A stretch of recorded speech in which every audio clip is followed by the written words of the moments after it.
Eh bien, bonjour à chacun, bonjour à tous ceux qui nous rejoignaient sur la chaîne YouTube de la communauté des serviteurs de la miséricorde. Soyez les bienvenus et je voudrais d'abord commencer par vous souhaiter une bonne fête de Saint-Joseph. Une bonne fête. Eh bien, bonjour à chacun, bonjour à tous ceux qui nous rejoignaient.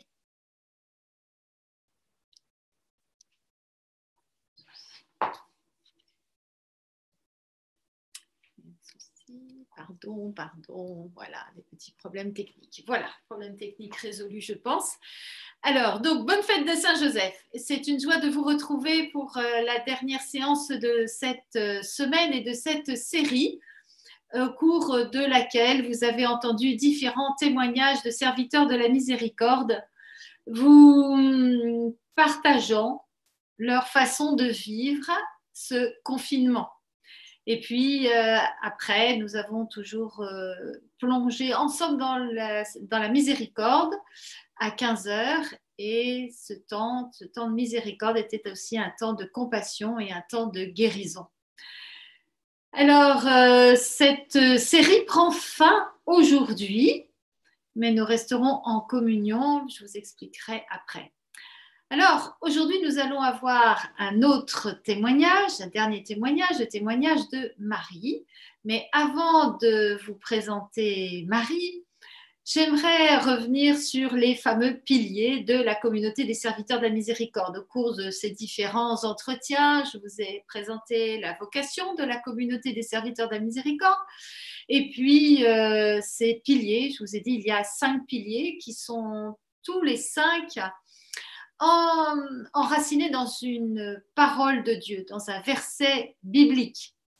Le premier, tu aimeras le Seigneur ton Dieu de tout ton cœur, toute ton âme, toute ta force. Donc, c'est tout ce qui concerne l'adoration, tous les temps que nous prenons pour adorer Dieu, pour l'aimer de tout notre cœur.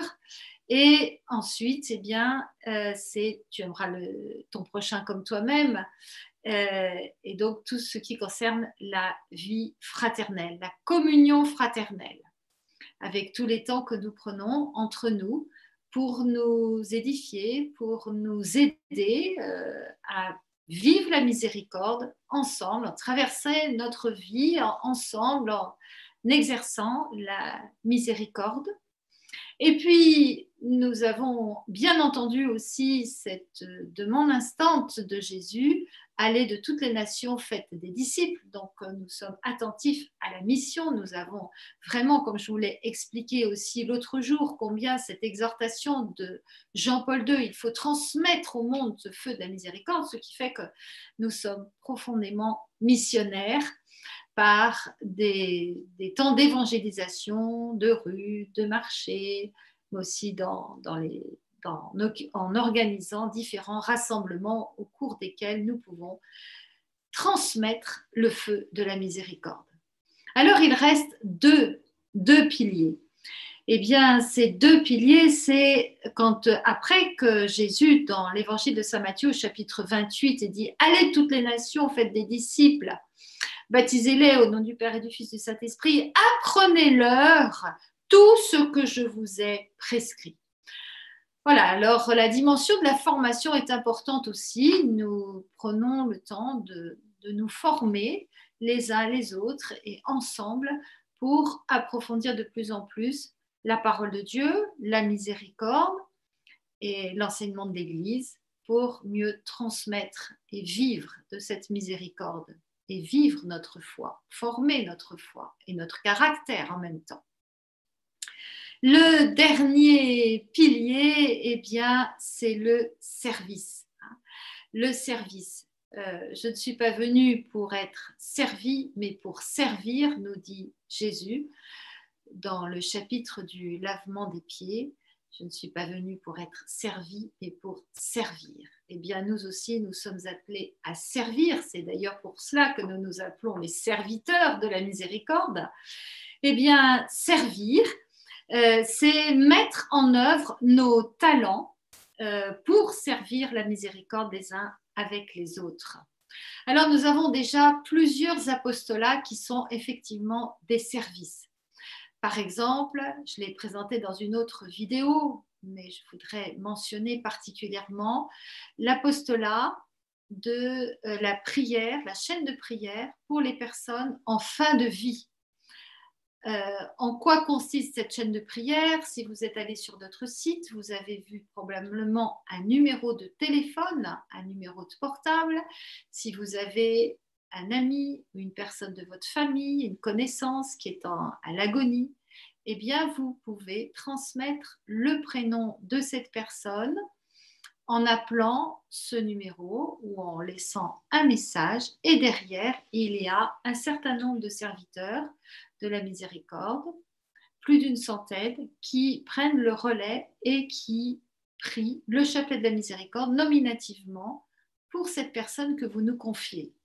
Alors, ce n'est pas les plus de 100 personnes, les plus de 100 serviteurs qui font ça. Évidemment, le groupe entier de tous les priants, tous ceux qui sont investis dans cette chaîne de prière, est partagé en sous-groupes d'une vingtaine ou une trentaine de personnes. Voilà, c'est quand même déjà une belle force de prière pour aider celui qui est en train de faire son grand passage. Nous avons aussi un autre apostolat qui est aussi qui a une dimension missionnaire, c'est l'apostolat du tableau, le tableau pèlerin. Jésus a fait des promesses quant au tableau, ce tableau qui se trouve derrière moi, donc face à vous, et il a promis de nombreuses grâces par ce tableau et a demandé qu'il soit connu dans le monde entier. Alors le monde entier, ça commence d'abord dans nos maisons. Et quelquefois, nous pouvons rencontrer des personnes qui ne sont pas prêtes tout de suite à participer à une Eucharistie, par exemple, à se rendre à l'église, mais qui viendront volontiers dans le salon, dans un salon, et qui, eh bien, pour qui ce sera une occasion de découvrir Jésus miséricordieux par le biais de ce tableau. Et donc, ce tableau est appelé à cheminer de maison en maison, non pas pour simplement voilà, se faire plaisir, entre guillemets, mais véritablement pour inviter des gens qui n'ont pas l'occasion de rencontrer Jésus. Hein. C'est viens dans mon salon, je te présenterai Jésus. Voilà, c'est une œuvre véritablement d'évangélisation, une œuvre de mission. Et nous avons beaucoup de témoignages de mission, de témoignages de grâce qui ont été reçus par ces personnes qui ont découvert Jésus dans un salon. Alors, la chaîne de prière fin de vie, le tableau pèlerin, nous avons aussi une chaîne de prière pour les prêtres, pour les membres du gouvernement.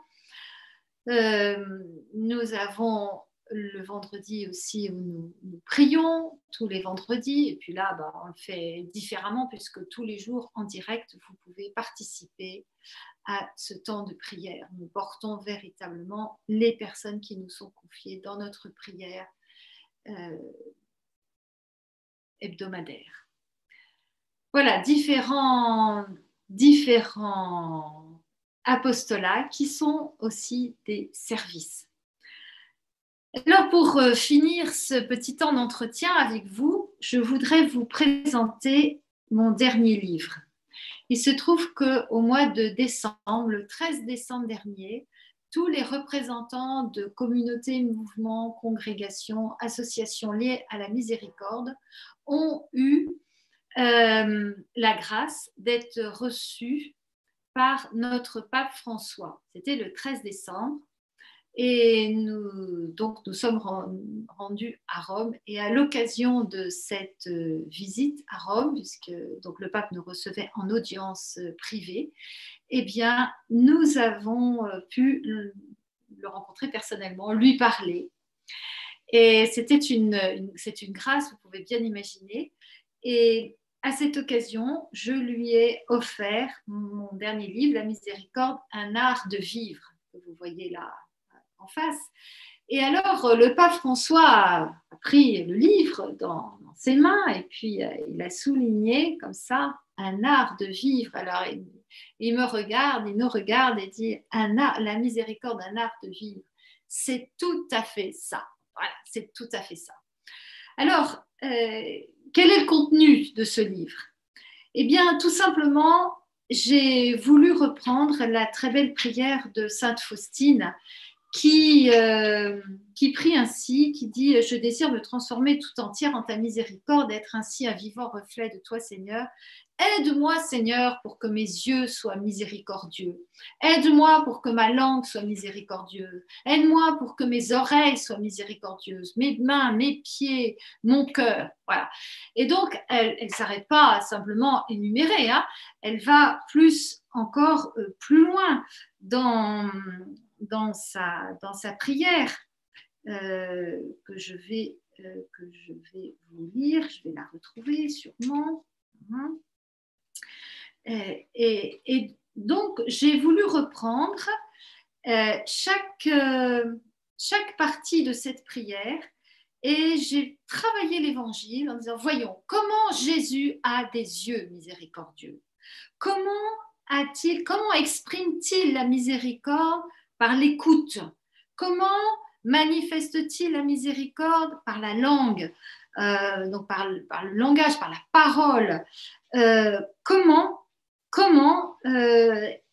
manifeste-t-il physiquement la miséricorde?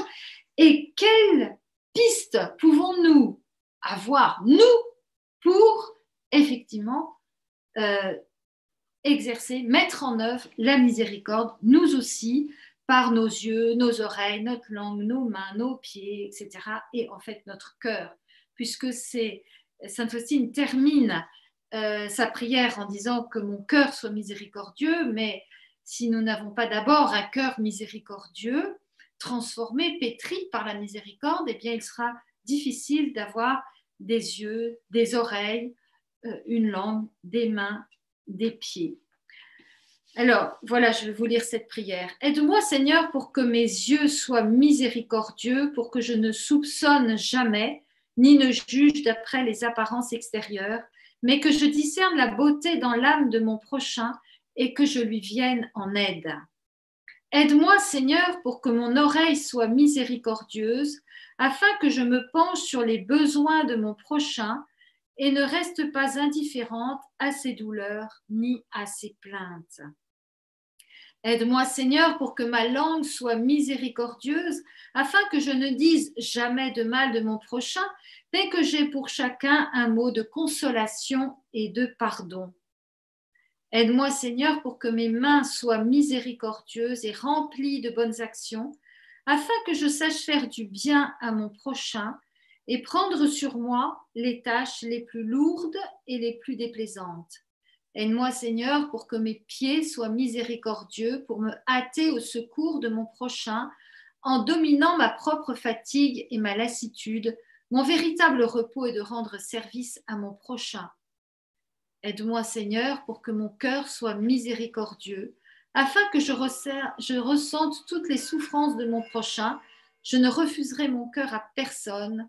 Je fréquenterai sincèrement même ceux qui, je le sais, vont abuser de ma bonté, etc. Que ta miséricorde repose en moi, ô mon Seigneur. Voilà, et donc eh bien, je voulais vous partager rapidement le contenu de ce livre parce qu'il y a des bonnes pistes tout à fait concrètes.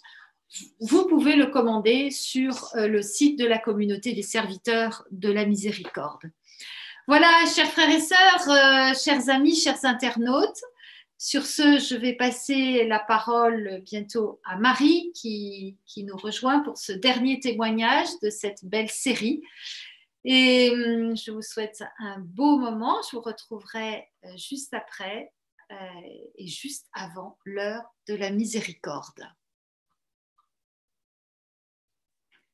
Voilà, bonjour Marie. Bonjour à tous. Voilà, alors aujourd'hui, tu termines cette grande série de témoignages sur le thème « Comment vis-tu ce confinement ?» Alors, nous te donnons la parole et nous sommes tout attentifs, pressés d'entendre toutes les belles choses que tu vas nous partager avec joie, je crois. Oui, avec beaucoup de joie. D'abord parce que c'est un jour particulier pour moi. Je voulais je ne sais pas si vous les voyez, vous offrir d'abord à tous un petit brin de muguet de la part mon papa, ça vient du jardin de mon papa. Et comme je sais que beaucoup avaient été, enfin, vous avez été nombreux à prier pour lui, c'était son petit clin d'œil pour le 1er mai, en ce jour de la fête de Saint-Joseph Travailleur. Bon, comme vous le savez, je m'appelle Marie, la Sainte Vierge. Ma conduite, c'est par Marie à Jésus, bien que je reviendrai un petit peu là-dessus tout à l'heure. Et son chaste époux, Joseph, est également quelqu'un sur lequel on peut s'appuyer. Mais revenons au confinement et à notre façon de le vivre en tant que serviteur. Alors d'abord, merci Seigneur, parce que j'ai la mission, comme l'expliquait Hélène tout à l'heure, selon les différents apostolats. Moi, dès que j'ai eu un peu plus la connaissance des serviteurs, le tableau pèlerin s'est imposé à moi. Et à Paray le Monial, je suis repartie avec un trésor, avec ce tableau à partager. Et merci Seigneur, parce que en ce temps de confinement, il s'est trouvé, il aurait pu être ailleurs, mais il s'est trouvé qu'on me l'avait ramené juste avant le confinement et que j'ai la grâce de pouvoir prier avec lui. Il est tout le temps avec nous. Nous sommes parfois pas tout le temps avec lui, mais là, j'ai cette présence physique du tableau qui m'aide beaucoup. Je suis mariée, j'ai une fille et une petite fille. Ma fille et ma petite fille sont à Toulouse. Donc, c'est vrai qu'on fait un petit peu les WhatsApp. Et je vais vous dire tout de suite une jolie anecdote parce que l'autre jour, son papa s'occupait d'elle et lui racontait une histoire sur le Moyen-Âge avec les châteaux forts. Et puis, il lui a dit à un moment, Monseigneur. Et son papa, je précise, n'est pas spécialement avec Jésus. Il a été baptisé, mais il s'est éloigné un petit peu. Et là, ma petite fille, qui n'a pas encore 3 ans, lui a dit, mais papa, Monseigneur, c'est Jésus. Et donc, c'est vrai que voilà, il y a des merveilles dans ce confinement. Merci Seigneur de dire aux tout petits et d'enseigner les tout petits et c'est pas pour rien que tu leur as dit que tu nous as dit laissez venir à moi les petits enfants parce qu'ils ont cette proximité avec toi. Et donc pendant ce confinement, moi c'est une proximité que j'ai pu vivre et améliorer. Enfin, je ne trouve pas le terme exact, mais ça commence à 7 heures avec le cadeau que nous fait notre Saint-Père. Les messes sont pour moi des véritables catéchèses. Et je vous disais tout à l'heure que longtemps dans ma vie, j'ai cru que c'était par Marie que j'avais été à Jésus. Et dans une de ses homélies, je crois que c'était le 30 avril, le pape m'a permis de comprendre quelque chose. C'est par grâce, c'est par la grâce du Père que nous sommes amenés à Jésus. Et Marie, en étant sa servante fidèle, comme toujours, elle est là pour nous aider, comme une bonne maman à faire sa volonté, mais tout est grâce. Hein, et c'est par la grâce du Père qu'on est là, en frères et sœurs. Ce confinement, ça a été un bonheur pour moi et une grande joie. J'ai une petite filleule qui m'avait offert ça. Je ne sais pas si vous le voyez. Accueillons Jésus comme un cadeau, il est la joie. Et bien sûr que pendant ce confinement, il y a eu des personnes qui sont décédées, il y a des personnes qui souffrent, mais de par la proximité avec Jésus et en vivant ce confinement avec les frères et sœurs serviteurs, je dois dire que tous les jours, il y a eu la joie dans mon cœur. Et ça, merci Seigneur, parce que c'est une... Et merci aussi à Hélène qui nous a, avec Marc, hein, qui très vite nous a nourris, entre guillemets, comme des petits oiseaux. On était là à attendre la béquée de la part de notre maman qui, à la fois, nous donnait la parole et puis, il y avait toujours ce lien avec Sainte Faustine. Et la miséricorde, elle exagère, parce que moi, j'avais prévu aussi, hein, Hélène, de vous parler de ses yeux miséricordieux, de ses oreilles. Et c'est si vous voulez, c'est vrai que si on s'attache à vivre selon cet enseignement de Sainte Faustine, très concret, c'est pas tous les jours facile, hein, mais c'est source de joie. C'est source de joie, c'est source d'espérance.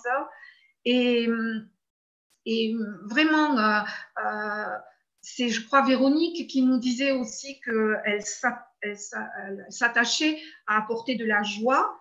Et c'est vrai que c'est le propre du chrétien, je crois, hein, de ne pas avoir des mines tristes, mais de témoigner de la lumière que le Seigneur met dans nos vies. J'ai un psaume qui souvent résonne très fort dans mon cœur, c'est qui regarde vers lui, resplendira, sans ombre ni trouble au visage. Mais après, la suite, c'est un pauvre cri, le Seigneur l'entend et il prend nos misères. Il faut lui donner nos misères et vraiment, de façon très concrète, pas toujours comme de la façon dont on s'y attend, hein. Le Seigneur nous montre sa présence et nous aide. Voilà. Alors, ce que je voulais dire, c'est que parmi Sainte Faustine, elle nous dit d'abord les actes miséricordieux, puis la parole miséricordieuse, si on ne peut pas agir, et ensuite, si on ne peut ni agir ni parler, il nous reste toujours la prière. Donc ça, c'est vrai qu'auprès des serviteurs, c'est quelque chose que nous vivons de façon très, très belle. Et parmi les actes miséricordieux que je m'étais donné à faire, il y avait la visite, par exemple, auprès des prisons. Certes, là, je ne peux pas y aller, mais c'est vrai que ma prière va très souvent vers eux.